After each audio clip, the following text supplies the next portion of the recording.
Subscribe now and press the bell icon. Never miss an update. तो अस्सलाम वालेकुम viewers, उम्मीद करते हैं आप सभी लोग ठीक ठाक होंगे।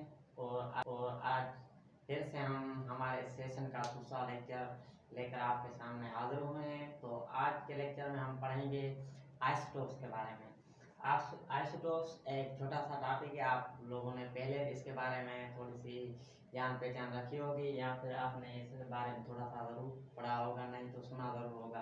तो आज हम पढ़ेंगे आइसोटोप्स के बारे में। आइसोटोप्स क्या है, उससे पहले मैं चाहता हूँ कि आपको एक जनरल चीज़ एटम के बारे में बता देता हूँ कि एटम में क्या होता है।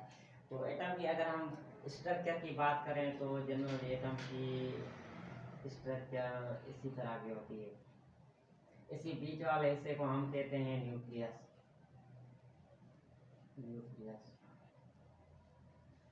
इसको हम क्या कहते हैं, न्यूक्लियस। और जो इसी सर्कल, जो न्यूक्लियस के ऊपर जो सर्कल होता है, इसको हम क्या कहते हैं, इसको हम कहते हैं शेल, आउटर मोस्ट शेल, या फिर हम इसको कहते हैं एक्स्ट्रा न्यूक्लियर पार्ट, या फिर हम शेल कह सकते हैं, या फिर हम इसको क्या बोलते हैं, एक्स्ट्रा न्यूक्लियर पार्ट। मतलब कि एक न्यूक्लियस, दूसरा क्या होगा, शेल हो गया या एक्स्ट्रा न्यूक्लियर पार्ट हो गया। तो ये थी जनरल एटम की एक स्ट्रक्चर। तो अगर हम न्यूक्लियस में देखें तो क्या कौन से पार्टिकल मौजूद होते हैं एटम के। आपको जनरली पता होगा कि एटम किस चीज़ का बना हुआ है, पार्टिकल का बना हुआ है, कौन से, इलेक्ट्रॉन, प्रोटॉन और न्यूट्रॉन। इलेक्ट्रॉन, प्रोटॉन और न्यूट्रॉन को हम ज़्यादातर इसलिए लेते हैं क्योंकि वो स्टेबल पार्टिकल है। नहीं तो एटम के पार्टिकल बहुत सारे हैं, 100 से भी ऊपर हैं, लेकिन इलेक्ट्रॉन, प्रोटॉन और न्यूट्रॉन ये तीनों फंडामेंटल पार्टिकल इसी वजह से हैं क्योंकि ये स्टेबल पार्टिकल हैं। दूसरे पॉजिट्रॉन हो गए, न्यूट्रॉन हो गए, ये क्या है, अनस्टेबल पार्टिकल हैं। लेकिन हम यहाँ पर बात सिर्फ इलेक्ट्रॉन, प्रोटॉन और न्यूट्रॉन की करेंगे। अगर इलेक्ट्रॉन की हम बात करें तो इलेक्ट्रॉन हमें कहाँ पर मिलता है, हमें मिलता है यहाँ पर आउटर मोस्ट शेल में। इलेक्ट्रॉन कहाँ पाया जाता है एटम में, कौन सी जगह पर पाया जाता है, तो हम आपको बताते हैं कि एटम कहाँ पर पाया जाता है, इस आउटर मोस्ट शेल पर क्या इलेक्ट्रॉन मौजूद होता है। यहाँ पर इलेक्ट्रॉन क्या करता है, मूवमेंट करता रहता है। और अगर हम न्यूट्रॉन और प्रोटॉन की बात करें तो न्यूट्रॉन और प्रोटॉन कहाँ पर मौजूद होते हैं, ये सेंट्रल एटम के सेंटर में मौजूद हैं, जिसको हम क्या बोलते हैं, न्यूक्लियस बोलते हैं। तो इलेक्ट्रॉन कहाँ पर मौजूद होता है, शेल में, और प्रोटॉन और न्यूट्रॉन कहाँ मौजूद होते हैं, न्यूक्लियस में। जनरल हम अगर देखें तो कोई भी एलिमेंट है उसमें जाहिर सी बात है एटम होंगे तो इसमें एटम में क्या, जाहिर सी बात है प्रोटॉन और न्यूट्रॉन भी होंगे, इलेक्ट्रॉन भी होंगे।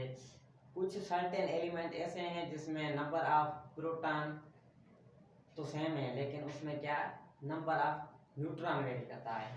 ज़्यादातर हम लोगों ने यही पढ़ा है कि कोई भी एटम जिसमें उसमें जितने नंबर ऑफ प्रोटॉन होंगे तो उसमें नंबर ऑफ इलेक्ट्रॉन होंगे। तो इलेक्ट्रॉन और न्यूट्रॉन का नंबर सेम है तो न्यूट्रॉन का भी सेम होना चाहिए। लेकिन कुछ ऐसे सर्टेन एलिमेंट हैं, ज़्यादातर सभी नहीं, लेकिन कुछ ऐसे एलिमेंट हैं जिसमें नंबर ऑफ प्रोटॉन और नंबर ऑफ इलेक्ट्रॉन तो सेम है, लेकिन नंबर ऑफ न्यूट्रॉन डिफरेंट होता है। नंबर ऑफ न्यूट्रॉन क्या वेरी करता है। तो इसी न्यूट्रॉन की वेरिएशन की वजह से एक और टर्म यहाँ पर हमें मिलता है, वो है आइसोटोप्स का।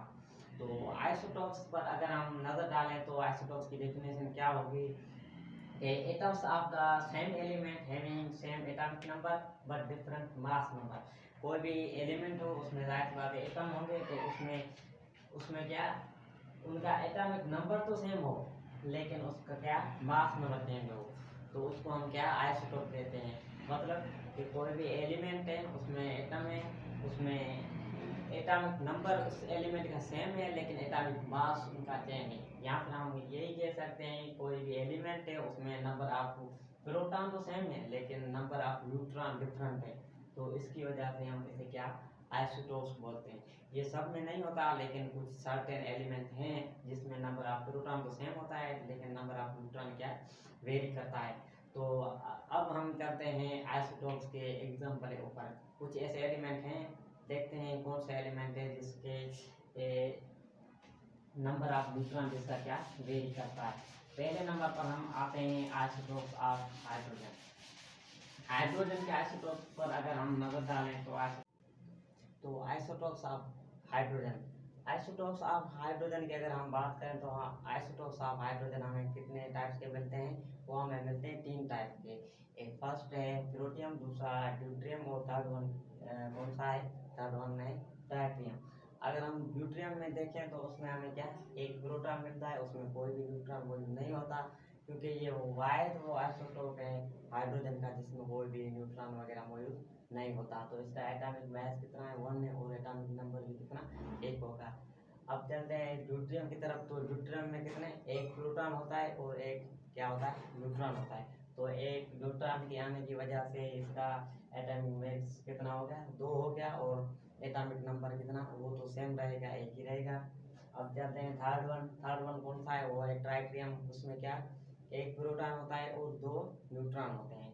तो 2 न्यूट्रॉन की वजह से इसका क्या एटॉमिक मास 3 हो गया और एटॉमिक नंबर इसका क्या वही सेम रहेगा, एक रहेगा, क्योंकि प्रोटॉन सेम रहता है, प्रोटॉन का तादाद सेम रहता है। आइसोटोप में होता ही यही है कि नंबर ऑफ न्यूट्रॉन नहीं करता है, जिसकी वजह से हम इन्हें क्या आइसोटोप बोलते हैं। तो एक और भी हमारे पास एग्जांपल आता है, ये आइसोटोप्स ऑफ कार्बन। कार्बन के कितने टाइप के आइसोटोप होते हैं? वो 3 टाइप के 3 टाइप के आइसोटोप्स हमें मिलते हैं कार्बन के। कार्बन 12, कार्बन 13 है, कार्बन 14। अगर हम आइसोटोप की एप्लीकेशन की बात करें तो वो ज़्यादातर आइसोटोप कहाँ पर यूज़ होता है? आइसोटोप को ज़्यादातर रेडियोथेरापी में यूज़ किया जाता है। रेडियोथेरापी वो प्रोसेस है जिसमें हम क्या कैंसर का ट्रीटमेंट करते हैं, तो उसमें ज़्यादातर आइसोटोप का यूज़ किया जाता है। और कैंसर 2 टाइप का हमें मिलता है, एक होता है cancer with in the body और एक दूसरा कैंसर होता है जो कि कैंसर स्किन पर होता है, स्किन कैंसर। तो यही रेडियोथेरापी में ज़्यादातर हम आइसो किसका इस्तेमाल करते हैं? आइसोटोप्स का इस्तेमाल करते हैं। तो यही था आज का हमारा लेक्चर। तो मिलते हैं अगले लेक्चर में, तब तक के लिए अल्लाह हाफिज़।